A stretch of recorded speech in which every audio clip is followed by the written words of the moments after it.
بسم اللہ الرحمن الرحیم۔ آؤ سلام کریں اس آستانے کو، حسین پال کے دیا جس نے زمانے کو۔ اللہ اکبر، اللہ سیدہ طیبہ طاہرہ عابدہ زاہدہ سیدہ فاطمۃ الزہرا سلام اللہ علیہا کی ہستی بالیقین ایک ایسی عظیم ہستی ہے کہ جن کے صدقہ و خیرات میں یہ کائنات چل رہی ہے۔ بے شک۔ اور یہ مصرے محض مصرے یا شعر نہیں ہے، بلکہ یہ حقیقت ہے کہ یہ چکی سیدہ کی چل رہی ہے، زمانہ جتنا لنگر کھا رہا، ہائے ہائے قیامت تک جو لنگر چل رہا ہے یہ اسی چکی کا ہی فیضان ہے کہ جو سیدہ فاطمۃ الزہرا نے اپنے مبارک ہاتھوں سے چلائی ہے، اور وہ خیرات قیامت تک اسی طرح سے تقسیم ہوتی رہے۔ پیارے مصطفیٰ کریم صلی اللہ علیہ وآلہ وسلم نے اپنی اس عظیم شہزادی سے جس محبت کا اظہار فرمایا ہے وہ بے مثل اور بے مثال ہے، اس کی مثال قیامت تک نہیں مل سکتی۔ آپ نے بڑی خوبصورت بات کی کہ وہ دور ایسا دور تھا کہ بچی پیدا ہوتی ہے زندہ درگور کر دی جاتی۔ آقا کائنات صلی اللہ علیہ وسلم اس دور میں فرما رہے ہیں فاطمہ تو بدأت منی، فاطمہ میرا جگر نہیں بلکہ جگر کا ٹکڑا ہے۔ اللہ، یہ ایک طرح سے اعلان محبت بھی تھا اور دوسری طرف سے یہ کلمہ جہاد بھی تھا۔ اللہ، اس دور میں ان کلمات کا کہنا ہی جہاد تھا کہ لوگ کیا کہیں گے، لیکن آقا کائنات صلی اللہ علیہ وسلم نے بتایا ہے کہ جو بیٹی ذات ہوا کرتی ہے اس کا ایک باپ کے ساتھ محبت، الفت، مودت کا رشتہ کیسا ہونا چاہیے کہ وہ جگر سے بھی بڑھ کر جگر کے ٹکڑے کی حیثیت رکھتی ہے۔ اسی لیے کائنات کے تاجدار صلی اللہ علیہ وآلہ وسلم نے اسی جملے میں ہی اپنے اگلا فرمان جو جاری فرمایا جو انہیں کبیدہ خاطر کرے گا وہ مجھ مصطفیٰ کو کبیدہ خاطر کرے گا، جو ان کو راضی کرے گا وہ مجھ مصطفیٰ کو راضی کرے گا۔ اچھا، اس جملے کی جو اہمیت ہے نا، قطع کلام کی معذرت وہی سمجھ سکتے ہیں جو بیٹی والے ہیں۔ جی، اس وقت ان کی آنکھیں تیر رہی ہوں گی اس جملے کے اوپر، بتائیے ذرا۔ جس نے فاطمہ کو راضی کیا ہے اس نے گویا مجھ مصطفیٰ کو راضی کیا ہے، اور ہم سب جانتے ہیں کہ جن سے مصطفیٰ راضی ہو جائیں تو پھر اس کائنات کا رب ذوالجلال بھی ان سے راضی ہو جاتا ہے۔ کوئی یوں سمجھ لیجئے کہ سیدہ فاطمۃ الزہرا کی رضامندی، خوشنودی، ان کی محبت اور الفت جسے نصیب اور میسر ہو گئی، دنیا بھی اس کی ہو گئی اور آخرت بھی اس کی ہو گئی۔ سیدۃ نساء العالمین، عالمین کی جملہ عورتوں کی سردار جس ہستی کو میرے رسول نے ارشاد فرمایا ان کا نام فاطمۃ الزہرا۔ اگر جنت میں خواتین میں سب سے پہلے کوئی داخل ہوں گی تو وہ بھی شہزادی کونین سیدہ فاطمۃ الزہرا سلام اللہ تعالی علیہا۔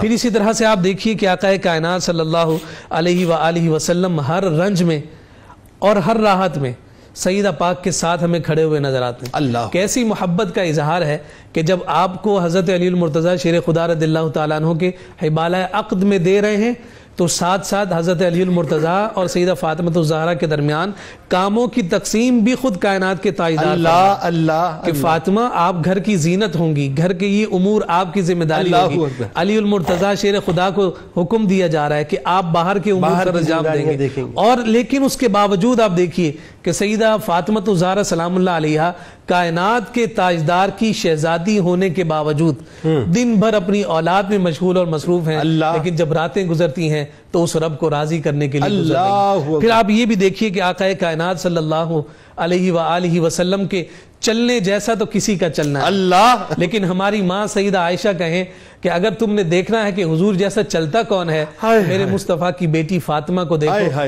چال چلن میں، اٹھنے بیٹھنے میں ان جیسا ہم نے کسی اور کو نہیں دیکھا ہے۔ پھر ساتھ ساتھ آپ یہ بھی دیکھیے کہ جن میں مابین محبت ہوا کرتی ہے وہ کوشش کرتے ہیں کہ فراق کم سے کم رہے، اور اس کا عملی مظاہرہ بھی حضور فرماتے ہیں کہ جب کسی سفر پر جانے لگتے ہیں سب سے مل لیتے ہیں، لیکن سب سے آخر میں جس سے ملتے ہیں وہ ہم سب کی جان اور ہمارے قلب جو ہے نا روح کی راحت اور سکون سیدہ فاطمۃ الزہرا سے ملتے ہیں۔ اور پھر جب واپس آ رہے ہیں تو سیرت نگاروں نے لکھا کہ جب مدینہ کے قریب ہوتے حضور اپنی سواری کی رفتار تیز کر دیتے تھے، اور وہ سواری کی رفتار تیز کر کے کس گھر کے سمجھ جاتے تھے، وہ گھر علی المرتضیٰ کا تھا، اپنی شہزادی سے جا کر ملتے ہیں، اور پھر حضور علیہ السلام نے محبتوں کی تو انتہا کر دی۔ میں ایک جملہ قطع کلام کی معذرت اس موقع پہ کہتا ہوں عموماً کہ سرکار علیہ السلام مدینہ پاک سے جو آخری چہرہ مبارک اپنی چشمان مبارک میں محفوظ کر کے جاتے تھے، وہ چہرہ سیدہ فاطمہ الزہرا سلام اللہ علیہا کا ہوتا تھا۔ سبحان اللہ۔ اور نہ صرف حضور علیہ السلام محفوظ فرما رہے ہیں بلکہ آقا کائنات صلی اللہ علیہ وسلم کی شہزادی بھی جو حضور کے دیدار کو شرف کر رہی ہوتی ہے۔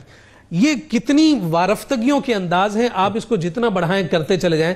میں محض ایک بات عرض کر کے بات کو مکمل کروں. جیسے میں نے عرض کیا نا کہ سیدہ فاطمہ خوش ہیں تو آقا کائنات خوش ہیں. حضرت سیدنا عبد الرحمن بن عوف رضی اللہ تعالیٰ عنہ کے حوالے سے امام جلال الدین سیوطی رحمۃ اللہ تعالیٰ علیہ نے یہ بات ذکر کی ہے کہ حضور اپنے مبارک گھر سے باہر تشریف لائے، حضور کے چہرے پر پریشانی تھی، اور حضرت سیدنا عمر فاروق اور ابو بکر صدیق رضی اللہ تعالیٰ عنہ ملے.